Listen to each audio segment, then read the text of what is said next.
चिड़िया करती है बसेरा, जहाँ सत्य अहिंसा और प्रेम का पग पग लगता डेरा। वही भारत देश हूँ मैं, वक्त की हवाओं के साथ बहना मेरी किस्मत है और मेरी फितरत भी। जिंदगी की रवानी में वक्त के ना जाने कितने मंजर मैंने देखे हैं, बसने, उजड़ने और फिर बसने की एक अंतहीन दास्तां जो आज भी मेरे दिल में दफन है। मिट्टी के जर्रे ने वक्त के करतब देखे और मेरे फसाने को दिल की किताब में लिखता चला गया, और मैं अचल स्थिर खड़ी देखती रही उसके हर अगले करवट को। मेरा एक गौरवशाली इतिहास है, अनेक विध्वंस और निर्माणों की मैं साक्षी रही हूँ। कभी अंधकार के गर्त में घिरी तो कभी उजालों ने मुझे पनाह दी। कहीं जालिमों ने मुझे ध्वस्त किया तो कभी चाहने वालों ने मुझे एशिया का दिल बना दिया। मुझे हिंदुस्तान, भारत की संज्ञा देकर मेरे स्वाभिमान की रक्षा की। मेरा इतिहास अविश्वसनीय रूप से दीर्घ घटनाक्रमों से परिपूर्ण रहा। अंग्रेजी हुक्मरानों ने कई दशक तक मुझे मेरे बच्चों से दूर रखा, पर मेरे बच्चों ने उनसे अपना हक छीन लिया। समय समय पर मेरा नामकरण हुआ, नए नए संबोधन मुझे दिए गए। आज भी मेरी हवाएं, मेरी मिट्टी का कण कण मेरे बार बार हुए उत्थान पतन की कहानी बयां करती है। मेरे इतिहास को, जो कि अत्यंत प्राचीन है, जान पाना शायद मुश्किल होता यदि साहित्य और कला के मूर्तिमान देवकी पुत्र श्री कृष्ण और पांडुपुत्र अर्जुन न होते, क्योंकि आज की इस यात्रा को मनोरम, सरल और सरस बनाने का श्रेय श्री कृष्ण को ही जाता है। क्योंकि भारत के इतिहास का स्वर्णिम युग तो वह ही रहा जिस युग में यशोदा नंदन का अवतार हुआ और महाभारत के द्वारा अपनी लीलाओं के कलयुग के जन्म का सूत्रपात किया। तो आइए मैं भारतवर्ष इस यात्रा का सारथ्य भी श्री कृष्ण के कर कमलों को ही सौंपती हूँ और कुछ समय के लिए विदा लेती हूँ। प्रणाम प्रभु। सदैव यशस्वी हो। यह संसार कितना सुंदर है ना। ऐसा लगता है जैसे धरती पर स्वर्ग उतर आया हो। यही तो भारत की महत्ता और गुणात्मकता है अर्जुन। जीवन क्षणभंगुर है, नाशवान है और इसीलिए परिवर्तनशील भी। अच्छा अर्जुन, क्या तुम्हारे मन में भारत के इतिहास को जानने की आकांक्षा है? प्रभु, आपकी लीला अपरंपार है। आपने तो मेरे मन को ही पढ़ लिया है। तो सुनो अर्जुन।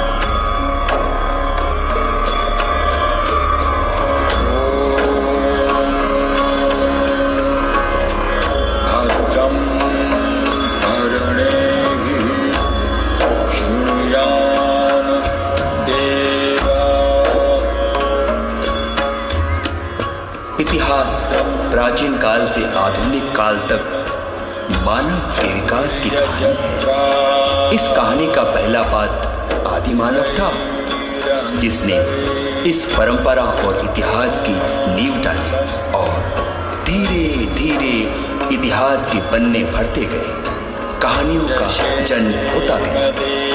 महर्षि वेद व्यास, जो कि त्रिकालज्ञ थे, जिन्होंने वेद की रचना की और फिर उनको 4 भागों में विभाजित किया, जिन्हें ऋग्वेद, यजुर्वेद, सामवेद और अथर्ववेद कहा गया। वेदों के बाद पुराणों की उत्पत्ति हुई, फिर उपनिषदों की और तत्पश्चात कई छोटे बड़े ग्रंथों की रचना हुई। 322 से 185 ईसा पूर्व मौर्य राजवंश का शासनकाल चला, जिसके उत्थान का श्रेय चंद्रगुप्त मौर्य और कौटिल्य को दिया जाता है। फिर इस वंश परंपरा में सम्राट अशोक का नाम भी भारत के स्वर्णिम इतिहास में अंकित है। मौर्य साम्राज्य के बाद मध्यकालीन राज्यों में सातवाहन साम्राज्य, कुषाण साम्राज्य, गुप्त साम्राज्य, गुर्जर, पाल और साम्राज्य का क्रमशः उदय होता गया।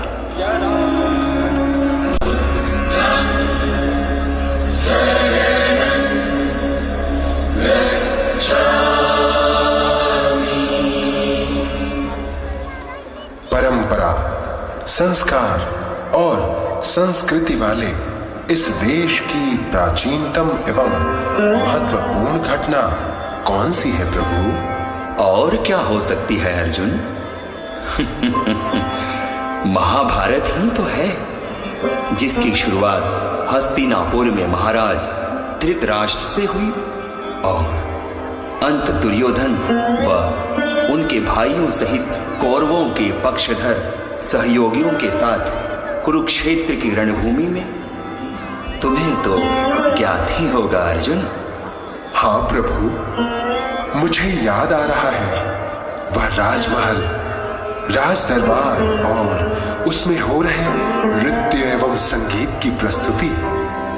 आहा, कितना मोहक था वो दृश्य।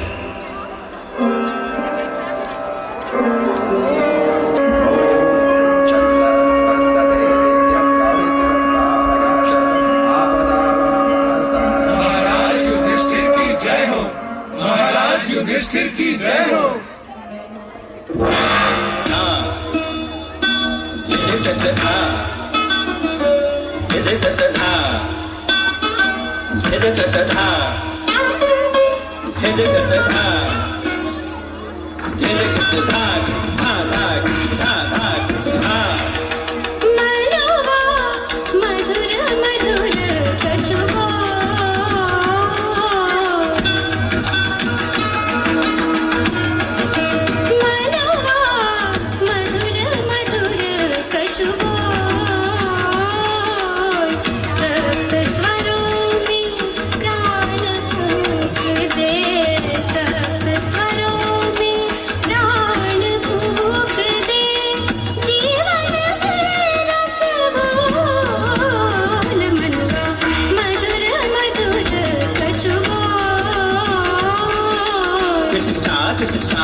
रोम रोम में खिले फूल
नृत्य संगीत में ही लीन रहोगे? क्षमा करें प्रभु, मैं तो मुग्ध और मोहित हो गया था। अरे यहां कितना अंधेरा है। क्यों प्रभु, इतना अंधेरा क्यों है यहां? यह अंधेरा तो महाभारत के दृश्य के आगमन का संकेत है अर्जुन। महाभारत? हाँ अर्जुन, तुम्हारे कर्तव्य का द्योतक महाभारत। यदा यदा हि धर्मस्य ग्लानिर्भवति भारत अभ्युत्थानम् अधर्मस्य तदात्मानं सृजाम्यहम्। यदा यदा हि धर्मस्य ग्लानिर्भवति भारत अभ्युत्थानम् अधर्मस्य तदात्मानं सृजाम्यहम्।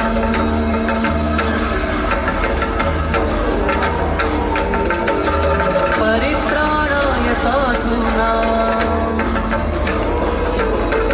विनाशाय च दुष्कृतां धर्म संस्थापनार्थाय संभवामि युगे युगे। परित्राणाय साधूनां विनाशाय च दुष्कृतां धर्म संस्थापनार्थाय संभवामि युगे युगे। हे वासुदेव, इस युद्ध का क्या लाभ, जिसकी विनाश लीला का अध्याय तो खत्म हो गया, किंतु परिणाम सदियों सदियों तक सहना पड़ेगा। अर्जुन, तुम व्यर्थ ही चिंतित हो रहे हो। अरे परिवर्तन तो संसार का नियम ही है, और वैसे भी तो विनाश के बाद ही नवीनता का जन्म होता है। देखो देखो उस दृश्य की ओर जो महाभारत से काफी नवीनतम है। कलयुग की इस कथा का आनंद लो। जो आज्ञा प्रभु।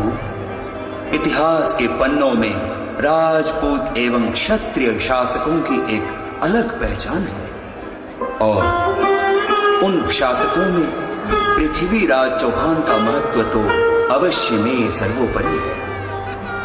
11वीं शताब्दी के अंत में राजा अनंगपाल के नाती पृथ्वीराज चौहान आए, और तुम्हें मैं बताऊं, पृथ्वीराज चौहान ने राजस्थान, गुजरात और पूर्वी पंजाब सहित दिल्ली तक अपना राज्य स्थापित किया। प्रभु, मैंने सुना है कि पृथ्वीराज चौहान को शब्दभेदी तीरंदाजी में महारत हासिल थी। बिल्कुल सत्य सुना है। क्यों, ईर्ष्या हो रही है क्या? नहीं प्रभु, मेरी प्रतिभा का वास्तविक ज्ञाता आपसे बड़ा भला और कौन होगा। अच्छा, आगे सुनो, नहीं तो हम कहीं दूसरी ओर ना भटक जाएं। हाँ, तो पृथ्वीराज चौहान का मोहम्मद गौरी के साथ युद्ध हुआ।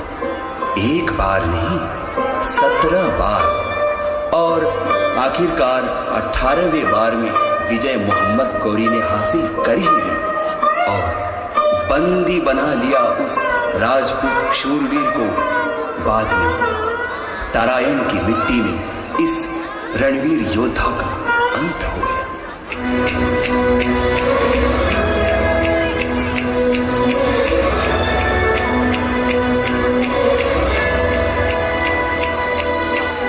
महाराज की जय हो। महाराज, मोहम्मद गौरी ने फिर से आक्रमण कर दिया है। मोहम्मद गौरी, मैंने तुम्हें पहली बार आक्रमण करने पर तो क्षमा कर दिया, परंतु अब तुम्हें क्षमा नहीं करूंगा।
आपने तो इस कथा को बिल्कुल जीवंत ही कर दिया। मैं तो लीन हो गया था। अच्छा, फिर मोहम्मद गौरी ने भारत पर शासन किया?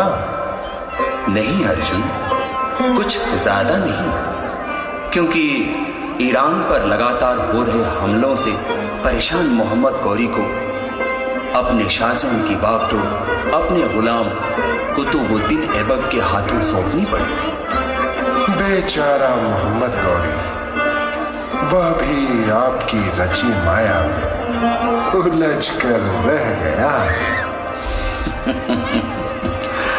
अरे अर्जुन, तुम तो ठिठोली करने में लग गए। मुझे ऐसे बदनाम ना करो। चलो आगे की कथा सुनो। कुतुबुद्दीन ऐबक ने बड़ी चतुराई से शासन का कार्यभार संभाला। फिर उसकी मृत्यु के बाद उसका दास और दामाद इल्तुतमिश गद्दी पर नशीन हुआ और फिर उम्र के आखिरी पड़ाव में आखिरकार अपनी बेटी रजिया को अपने बेटों से काबिल समझ सल्तनत की बागडोर सौंप दी। आश्चर्य प्रभु, घोर आश्चर्य।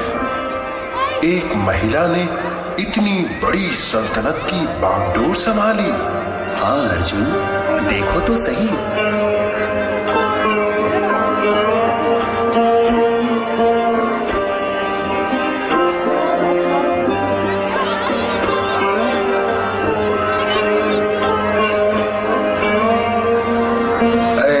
अल्तमश की मस्जिद, तू ही निशान बता दे। करती थी हुक्मरानी, रजिया कहाँ बता दे।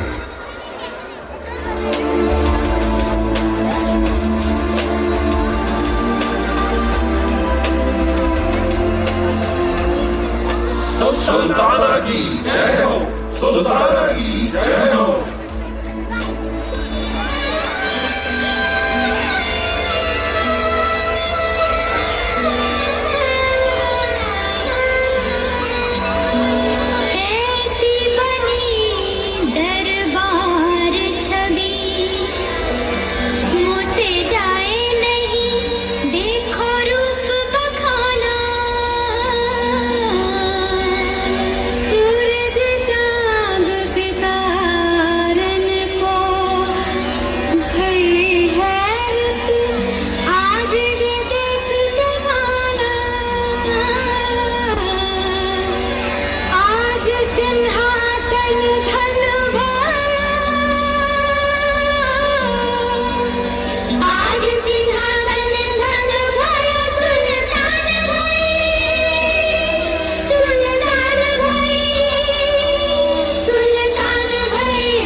वाकई प्रभु, पर्दे को नकार सियासत के सारे दांव पेंच सीख बखूबी शासन किया रजिया ने। लेकिन प्रभु, इसी के साथ दुखद अंत भी हो गया दास वंश का।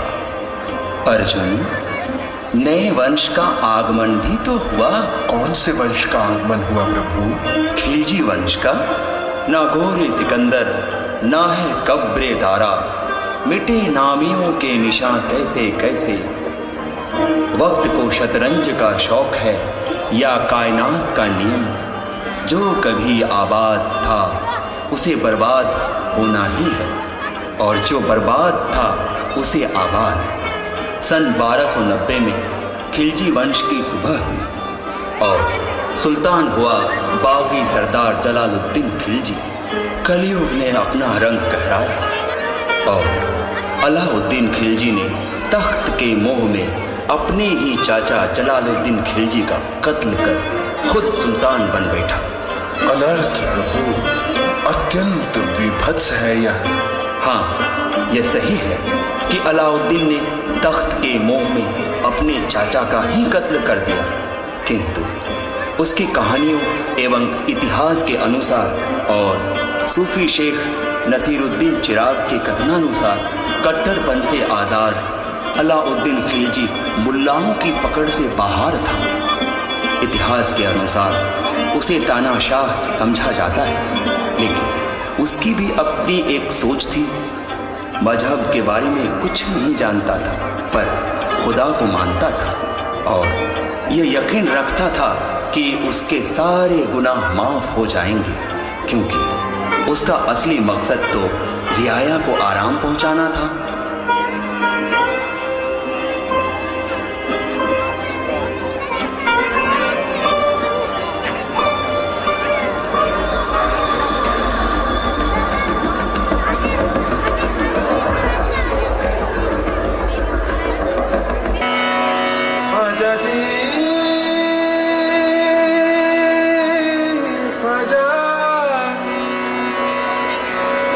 Raja ji